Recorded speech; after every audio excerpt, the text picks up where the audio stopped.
There's a lot of people out there that say you should never be the kind of person that says, I told you so. It's just not proper. It's not right. Well, I'm not one of those people. And I told you so. I told you so. But let's go back to some of the comments I've received on some of my previous videos. You don't know what you're talking about. Nikolas is dead. They showed the body. Nikolas is dead. Stop saying you think he's still alive. He's not alive. He's dead. They locked him in the tack room. They showed the body. I told you so. But he can't be alive. They killed him. He's for sure dead. We've seen the body. I told you so. I told you so. I told you so. Okay, now that I've gotten out of my system, I do feel a lot better. So Nikolas Cassadine is very much alive. This week, that the Port Charles Police Department moved in onto Spoon Island looking for evidence that Nikolas had held Esme captive there at Wyndermere because of Elizabeth's confession to the police. Well, they made their way to the stable, to the tack room. Dante pried it open, and what was found in there? Well, certainly they found a dead body in there, right? Certainly they found Nikolas's body there, right? I mean, that's the comments I kept receiving on my videos. The body's there. We've seen it. He's dead. So when he pried open that door, they found Nikolas, right? Oh, wait. No, they didn't. They wait. Are you sure? You're sure they didn't find. They didn't find Nikolas's body?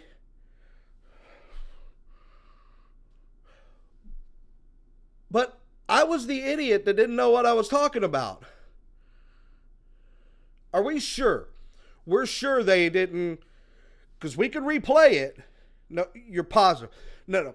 So no body was found. The only thing that was found was a broken watch, which just so happened to stop 30 minutes after Ava told Dante she had last seen Nikolas there at Wyndermere. Gotta love that coincidence. So what did we find? Where's Nikolas? Well, as I mentioned in one of my previous videos, there was a rumor out there, and I'm pretty sure I said at the time that I didn't know if it was true or not, but obviously it is very much true. Mason has Nikolas's body. Mason went to Wyndermere. He found Nikolas, got him out of there, relocked the tack room, and now he has Nikolas on machines and things like that to breathe for him, which I still find very, very odd because all Nikolas did was get hit on the back of his head. Like, it doesn't really seem to be something that would require life support. I don't know. I mean, Ava must be the strongest person in Port Charles, hands down, because I don't know how you get hit in the back of your head and you're out for weeks and you're on life support breathing for you. I don't know. Maybe there's somebody out there that can explain that to me from a medical sense, but I don't know how that happens. Now, an interesting twist, and this isn't actually something I came up with. This is something that my fiance actually came up with. She said, what if when Nikolas comes back, he doesn't remember anything either? His memory is gone of everything that happened before Ava hit him on the head. And I said, you know what? That's actually a very interesting idea. I like that idea. And I'm surprised I didn't think of it myself, but it would be really interesting to see Esme, who doesn't remember anything, and Nikolas, who doesn't remember anything. And then on top of that, you have Elizabeth confessing to the police department of what Nikolas did. And now if he comes back, there's really no proof or evidence that he held Esme captive other than the word of Elizabeth Weber and the word of Esme Prince. Now, if Esme says she doesn't remember being held captive there, and Nikolas says, I don't remember holding her captive, now you're going on Elizabeth's word. I don't know how that works out, but that is a very interesting concept that was presented to me, and I really like that idea. But anyway, folks, I'm sorry, I don't know what to say. Like, I've watched soap operas and I've watched this show for so many years. The moment I saw Brenda Barrett years ago go flying off a cliff in a car and comes back without a scratch is the moment I stopped believing anybody is dead until it's been confirmed by pretty much every party involved. And nobody has ever come out and said, we have 100% written Nikolas off the show. Usually if somebody's being written off the show, we know about it. We know they're being killed off. Okay? Ryan Chamberlain has been killed off. That is 100% confirmed. There is no coming back from that. But unless you have that 100% confirmation, anything can happen in the world of soaps. Anything can happen in Port Charles, and anything has just happened, because once again, I told you so.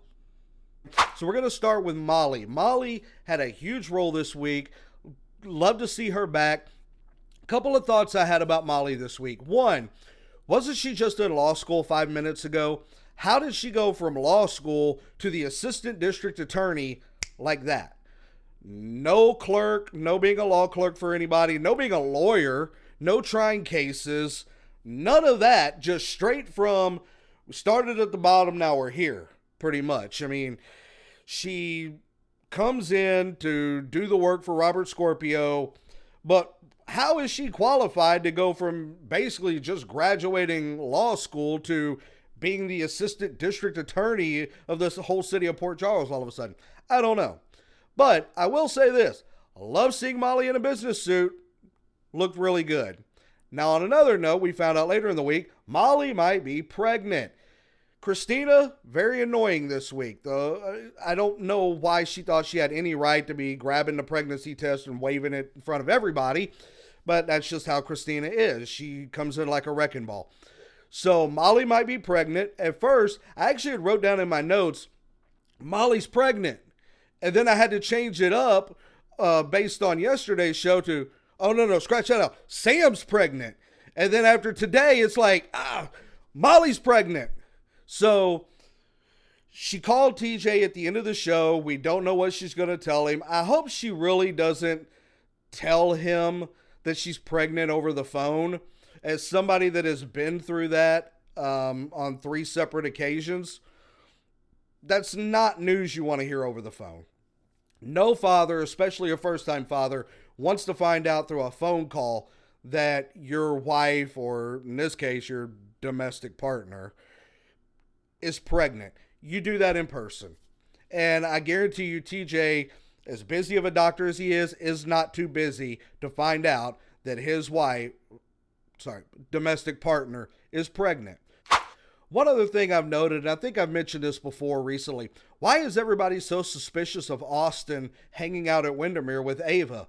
Can't these two single people be friends?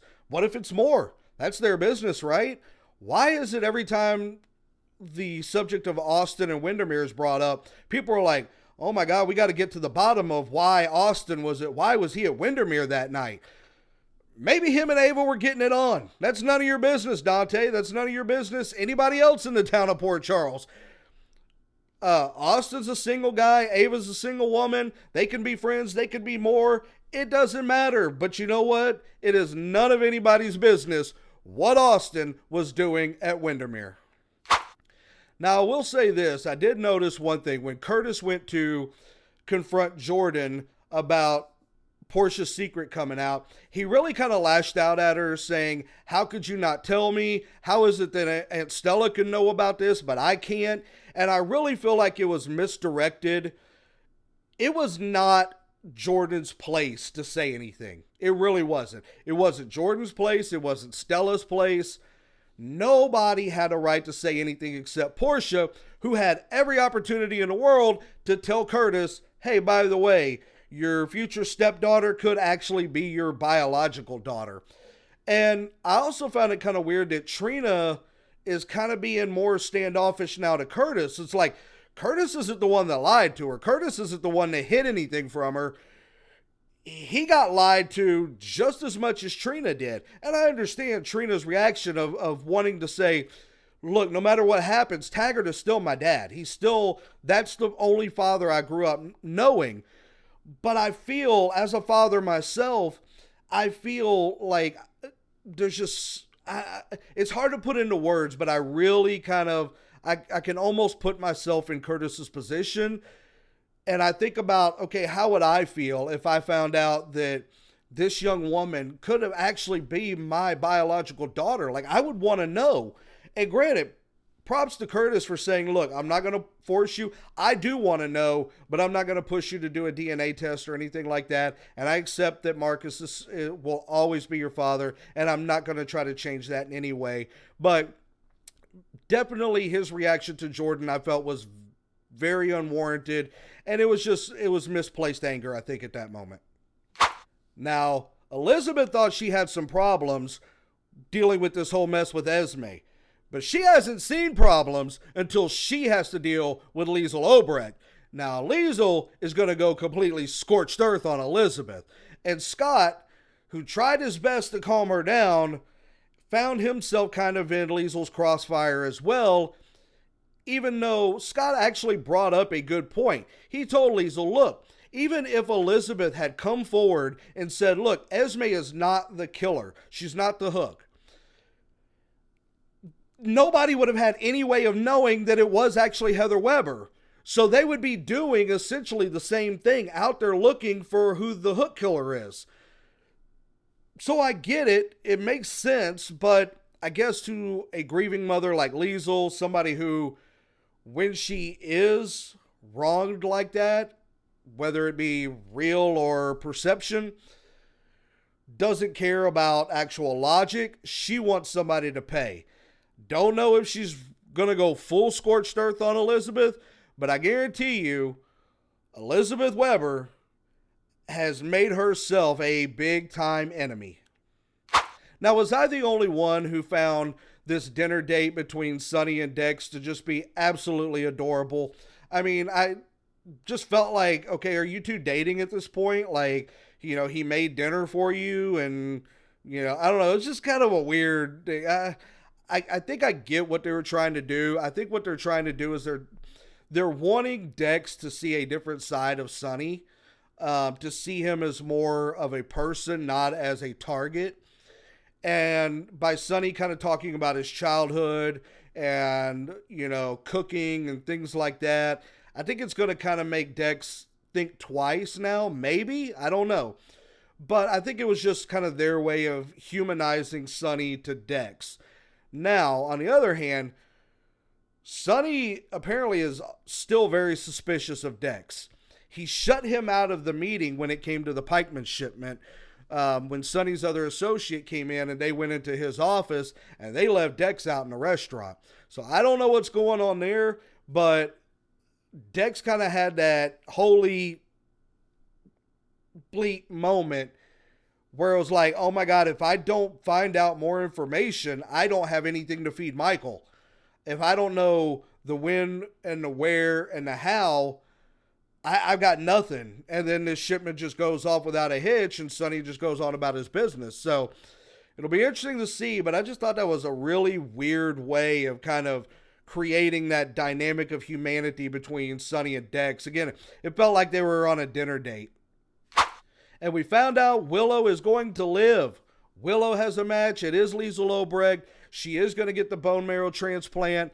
And Willow and Nina and Liesl will hopefully just have this kumbaya moment and everything will be fine.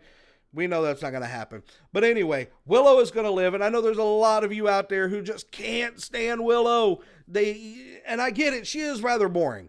Her character has been written very boring, very preachy. I understand it. Believe me, I dealt with it for years, being so in love with Elizabeth. I dealt with it. I heard the same things about Elizabeth that I'm now hearing about Willow. I don't care, okay? Folks, let me just explain this. And I understand there is a lot of women that watch this channel and watch my show. But if I have to sit there and I have to watch sauna scenes between Dante and Chase, I gotta have a little something for me, okay? You know what I'm saying? So Willow is very nice to look at. And I'll be very gentlemanly about it, and I'll put it that way. Willow is very easy on my eyes.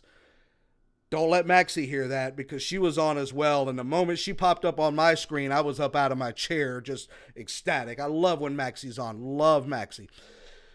So Willow's going to live. Don't know what that's going to do to the relationship between her and Liesl and Nina and all of that with Carly and stuff. So we'll have to see. But thankfully, Willow's going to be around a little bit longer. Now, something that happened Friday was Spencer was getting ready to take baby Ace home, even though he's trying to give the kid a new name, which I actually kind of dig the name. I like it. I think it's different, and it would definitely stick with, you just had an Amelia, so why not have an Ace? But I understand it's not very Cassadine-ish of a name. So we'll see, but apparently Diana's going to put a stop to that next week. But one thing I did notice, that baby that they got, not very professional. How dare this child be staring at the camera, breaking the fourth wall the entire time? I mean, come on. What are we going to do with this kid? Can we get a decent baby actor around here? You don't break the fourth wall. You don't stare at the camera, even though I'm staring at the camera right now, so I guess I'm not professional either, but what do I know? Folks, that's going to do it for this show. Thank you so much. Again, this is just another kind of format that I'm testing out. I'm trying to get things done a little quicker and put together. And hopefully you like the new thing. If you don't, I'll go back to where I'm just kind of sitting here and talking and kind of going more into detail about things. But this was more of just a random thought kind of thing, just notes I made throughout the week watching the show. And thank you so much for tuning in, folks. I'm blown away. The people that are subscribing, which, by the way, if you haven't subscribed, do it now, okay? I don't ask very much in my videos. I'm not one of those people within the first 5 seconds that goes, oh, smash the like button and hit the subscribe and share this to everyone. I don't care about all that. I do appreciate the subscribers, though. I really do. And it makes me feel like what I'm doing here is appreciated. And I actually had one person reach out to me going, oh my God, where have you been? Like, I tried to experiment a little bit with like an AI video, doing a recap, and they were like, oh my God, where are you? You need to be back and everything. So I said, okay, I'll do that from now on. But thank you all so much for your support, for the comments, good, bad, or indifferent. Again, I don't mind people calling me an idiot and whatever, that's fine. I actually had somebody comment that says, I don't believe what you just said. Okay, great. I appreciate the feedback. Again, if I'm going to speculate about something, I admit it. If something is just a rumor, I say it. There are a lot of channels out there that I've seen they're very clickbaity with their thumbnails, their headlines, and believe me, they get tens of thousands of views, and you know what? God bless them. If you can get General Hospital fans to watch that, good for you. I don't begrudge anybody that wants to watch that. That's not what this channel is about. I am not about clickbait. Yes, I may have a headline that tries to catch your attention or a thumbnail, but you know what? When you click on my video, you're going to get exactly what is in the headline or in the thumbnail. I'm not going to mislead you. I'm not going to lie to you. If I'm giving an opinion, I say it. If I'm telling you what I think is going to happen, which, by the way, have I told you that I told you so about the whole Nikolas thing?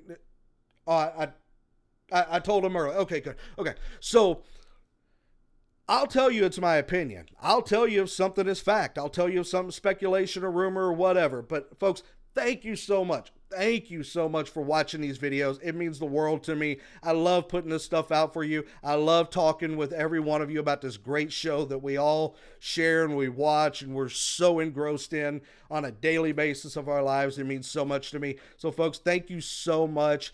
I am Eric. This has been the Port Charles Podcast.